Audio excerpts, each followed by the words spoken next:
Hi అండి, welcome to my channel. ఈరోజు వీడియోలో 2025 సంవత్సరంలో జనవరి నెలలో అనగా పుష్యమాసంలో సంకటహర చతుర్థి ఏ రోజున వచ్చింది, ఈ రోజున వినాయకుడిని ఏ నామంతో పూజించాలి, పీఠం పేరేంటి, ఇంకా చంద్రోదయ సమయం ఏంటి, ఇంకా పూజ చేసుకోవడానికి ముడుపు కట్టుకోవడానికి శుభ సమయాలు, కొత్తగా ప్రారంభించే వాళ్ళు ఈ వ్రతాన్ని ఈ నెల ప్రారంభించవచ్చా అనే అన్ని విషయాలు నేను ఈ వీడియోలో తెలియజేస్తానండి. మానవులను కష్టాల నుండి గట్టెక్కించే వ్రతం సంకటహర చతుర్థి వ్రతం. ప్రతి నెల కృష్ణపక్షం చతుర్థి నాడు ఈ సంకటహర చతుర్థి వ్రతం అయితే చేసుకుంటామండి. ఒకవేళ సంకటహర చతుర్థి మనకి మంగళవారం రోజున వస్తే దాన్ని అంగారక సంకటహర చతుర్థి అంటాము. ఇలా రావడం చాలా విశేషమైనదండి.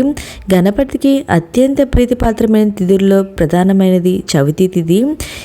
నేను ఇప్పుడు ఈ 2025 సంవత్సరంలో జనవరి నెలలో ఈ సంకటహర చతుర్థి ఏ రోజున వచ్చింది అంటే జనవరి 16వ తేదీన వచ్చిందా లేదా జనవరి 17వ తేదీన వచ్చిందా అనే కన్ఫ్యూజన్లో అయితే ఉన్నాం కదండి. నేను ఈ విషయాన్ని అయితే ఇప్పుడు క్లారిటీగా మీకు వివరిస్తాను. ఈ సంకటహర చతుర్థి ఎప్పుడు వచ్చిందా, ఏ రోజున జరుపుకోవాలా, ఉపవాసం ఏ రోజున ఉండాలి అనే విషయం అయితే నేను ఈ రోజునైతే తెలియజేస్తాను అండి ఈ వీడియోలో.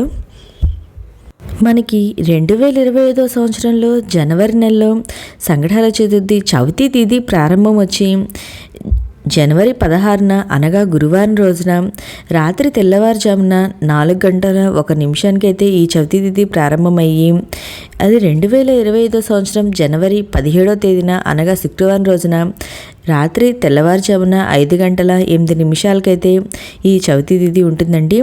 మనకి చంద్రోదయ సమయంలో చవితి తిథి ఏ రోజున ఉంటుందో ఆ రోజున సంకటహర చతుర్థిగా నిర్వహించుకోవాలి. మనం దీని ప్రకారము ఈ జనవరి నెలలో జనవరి 17వ తేదీన అనగా శుక్రవారం రోజున మనం ఈ సంకటహర చతుర్థి వ్రతాన్ని అయితే ఆచరించాలండి. ఈరోజు స్వామివారికి ఏ నామంతో పూజించాలి అంటే లంబోదర మహాగణపతి అనే నామంతో పూజించాలి. ఈరోజు స్వామివారి పీఠం వచ్చి సౌరపీఠము. ఈ రోజున చంద్రోదయ సమయం ఏమిటో నేను ఇప్పుడైతే తెలియచేస్తానండి. రాత్రి 9:11 కండి.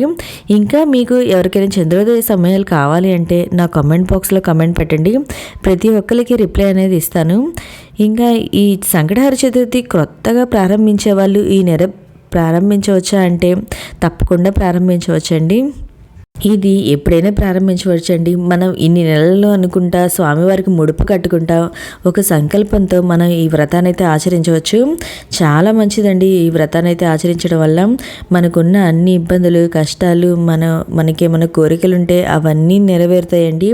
ఈ సంకటహర చతుర్థి వ్రతాన్ని ఆచరించడం వల్ల మీకు ఇంకా ఏమైనా సందేహాలు ఉంటే నన్ను కమెంట్ బాక్స్లో అడగండి, నేను ప్రతి ఒక్కరికి రిప్లై అనేది ఇస్తాను. ఓకే అండి, మీకు ఈ వీడియో నచ్చినట్లయితే లైక్ చేయండి, మీ ఫ్రెండ్స్ అండ్ ఫ్యామిలీ మెంబర్కి షేర్ చేయండి. Thank you for watching.